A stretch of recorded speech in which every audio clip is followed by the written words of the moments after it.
चिड़िया रानी बड़ी सियानी, चुगती दाना पीती पानी, ची ची करके दाना खाती, फुर फुर करके वो उड़ जाती।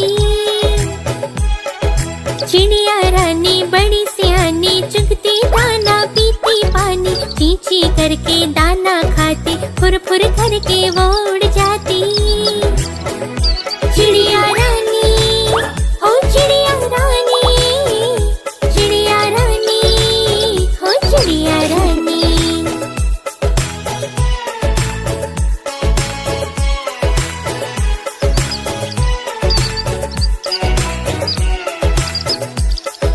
चिड़िया रानी बड़ी सियानी, नित सवेरे हमें जगाती, पेड़ों की डाली पे इनका बसेरा, सांझ होती ही ये सो जाती।